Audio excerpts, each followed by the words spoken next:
আসসালামু আলাইকুম ভিউয়ার্স, আজ আমি হাজির হয়েছি খুবই সাধারণ কিন্তু অসাধারণ খেতে ভীষণ মজার কলমি শাক ভাজার রেসিপি নিয়ে। আশা করছি আমার এই রেসিপি নতুন রাঁধুনিদের অনেক উপকারে আসবে।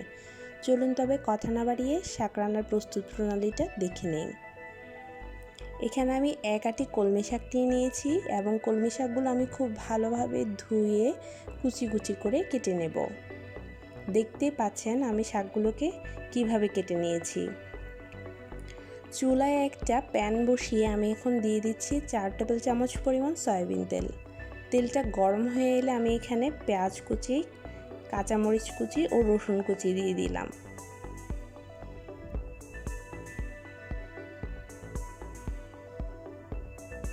এবার খুব ভালোভাবে আমি নেড়ে মিশিয়ে দিচ্ছি।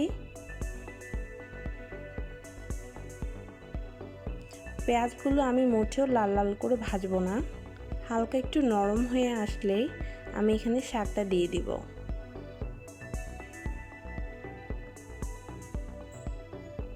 এখন আমি অল্প কিছু পরিমাণ শাক এখানে দিচ্ছি, কারণ সবগুলো শাক যদি আমি একসাথে দিয়ে দেই হয়তো দেখা যাবে যে আমার পেঁয়াজগুলো নিচে পুড়ে যাবে আর শাকটাও নাড়া যাচ্ছে না।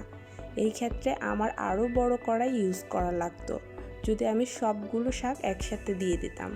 এখন অল্প কিছু শাক আমি দিয়েছি, এবার খুব ভালোভাবে নেড়ে মিশিয়ে নেব যেন পেঁয়াজটা না পুড়ে যায়। এরপরে বাকি শাকগুলো দিয়ে দিব।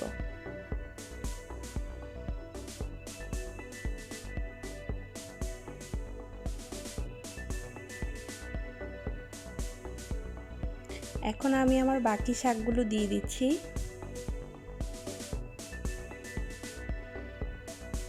দিয়ে দিচ্ছি হাফ চা চামচ পরিমাণ লবণ। খুব ভালো করে এবারও নেড়ে মিশিয়ে নিচ্ছি।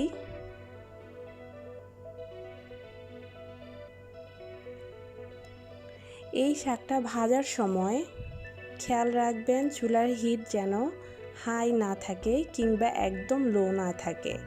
যদি একেবারে লো থাকে তাহলে শাকগুলো ভর্তা হয়ে যাবে পানি বের হয়ে, আর যদি একদম হাই থাকে তাহলে শাকগুলো পুড়ে যাবে, শাকের স্বাদটা নষ্ট হয়ে যাবে। শাকটা মিডিয়াম হিটে রেখে, চুলার হিট মিডিয়ামে রেখে এইভাবে অনবরত নাড়তে থাকবেন, তাহলে দেখবেন যে শাকটা একদম পারফেক্ট হয়ে এসেছে। কালারটাও ঠিক থাকবে, স্বাদটাও ঠিক থাকবে।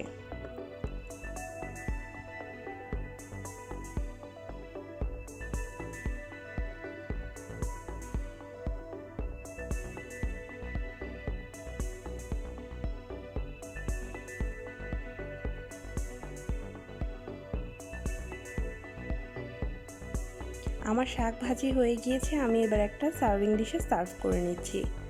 তৈরি হয়ে গেল আমার শাক ভাজির রেসিপি। আশা করছি আমার এই রেসিপি আপনাদের ভালো লেগেছে। সবাই ভালো থাকবেন, সুস্থ থাকবেন। আল্লাহ হাফেজ।